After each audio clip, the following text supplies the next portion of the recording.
Monsieur Puyot. Bonjour. Merci de nous accueillir. C'est bien ça? Oui, c'est ça, oui, je reprends la suite de mon père, donc de cette année. Et donc c'est mon grand-père qui avait commencé. Vous avez des parcs à huîtres, il me semble. Oui, j'ai des parcs à huîtres, alors ils sont situés dans le Fier d'Ars, donc dans l'île de Ré. C'est là où on fait toute notre production. D'accord. Et vous avez un bateau pour... Oui, alors on y va en camion, avec un camion, on traverse toute l'île de Ré et après on a notre chaland sur place pour aller oui, dans il nos reste parcs à sur huîtres. place, il n'est pas au port du Plon, Non. vous traversez pas en bateau. Non, on peut pas. D'accord. Oui, parce qu'il y aurait trop de mer par rapport... Ouais, comme c'est des bateaux plats, c'est un peu trop dangereux. Bien Il y a sûr. trop de routes Bien sûr. à faire. Donc vous ramassez vos huîtres avec votre chaland qui est à l'île de Ré Oui. et c'est vous ça. rapatriez les huîtres ici. Voilà, exactement. On ramène tout ici donc pour les trier, les mettre par calibre, donc par taille.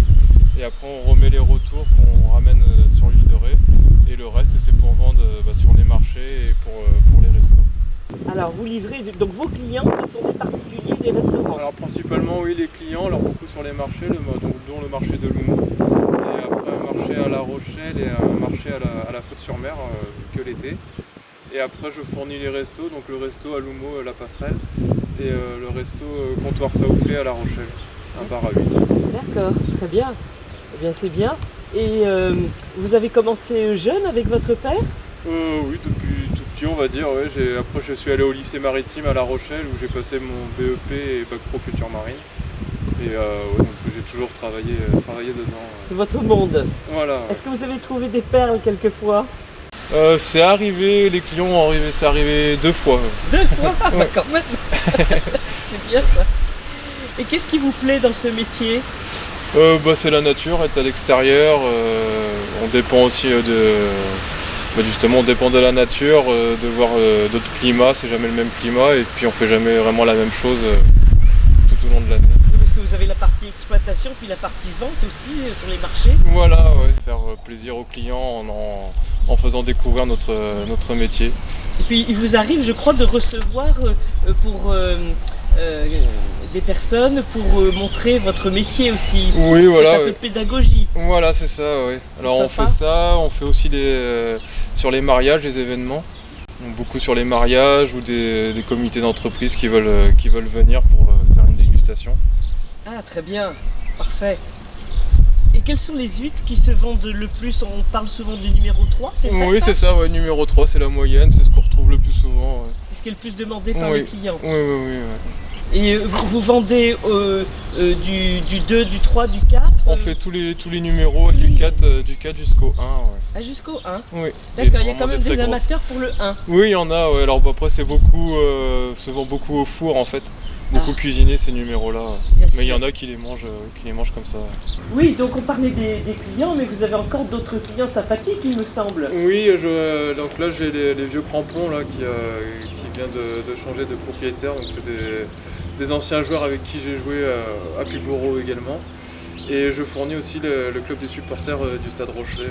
Ah bah, c'est des grands amateurs. Oui, là. Vous avez combien de bassins pour affiner vos... Alors là c'est des bassins pour stocker. C'est juste pour stocker, 2-3 bassins pour stocker les huîtres tout au long de la saison. Et après, alors sauf celui-là l'été qui est un bassin couvert avec des oxygénateurs pour permettre aux huîtres de se garder bien au frais l'été, car elles sont beaucoup plus fragiles car c'est la période où elles sont en lait en fait. Est-ce que le fait qu'il y ait le camping à Loumont, ça vous apporte des clients l'été? Il y en a qui viennent? Oui, on en voit un petit peu également sur le marché le samedi matin. Est-ce qu'ils sont un peu curieux quand même? Est-ce qu'ils viennent voir comment ça se passe? On en voit de temps en temps qui s'arrêtent, mais Pas plus que ça. Pas plus que ça, non. Ils préfèrent les manger? Voilà, c'est ça.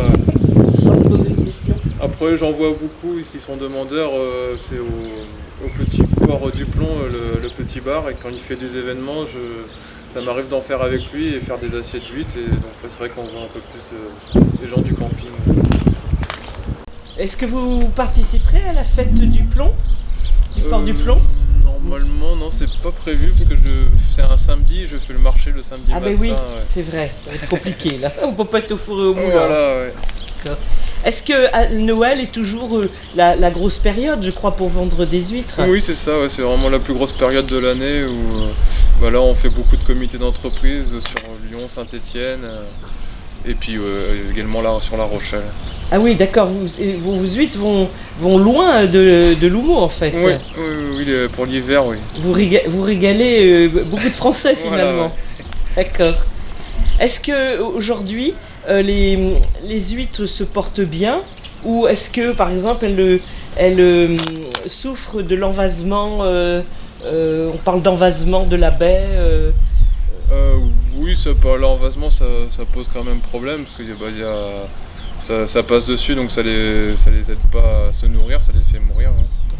Après c'est pas ce qui est le plus gênant, je pense que le plus gênant ce sont les huîtres de laboratoire qui détruisent beaucoup dans le milieu de la mer. Ah d'accord. Et c'est quoi ces huîtres de laboratoire? C'est ce qu'on appelle les huîtres triploïdes, c'est des huîtres qui se reproduisent pas et c'est vraiment pour le commerce en fait, pour que les gens puissent en manger toute l'année. D'accord. Et donc, parce que les gens n'aiment pas spécialement quand c'est en lait, car ça a un goût assez particulier et ça leur permet de pouvoir les manger toute l'année, mais ça fait vraiment du mal dans la nature que ça détruit tout le milieu marin. Ah d'accord. Ah oui, j'avais pas connaissance de ça. Et ces fameuses triploïdes, elles prennent de l'ampleur. Il y a de plus en plus de. Bah oui, parce que c'est vrai qu'avant les huîtres l'été on n'en voyait pas beaucoup, c'était pas beaucoup demandé. Et maintenant avec l'augmentation de toutes les factures, les machins, c'est des huîtres qui permettent aux grosses entreprises de pouvoir vendre toute l'année pour pouvoir faire du chiffre. Ouais.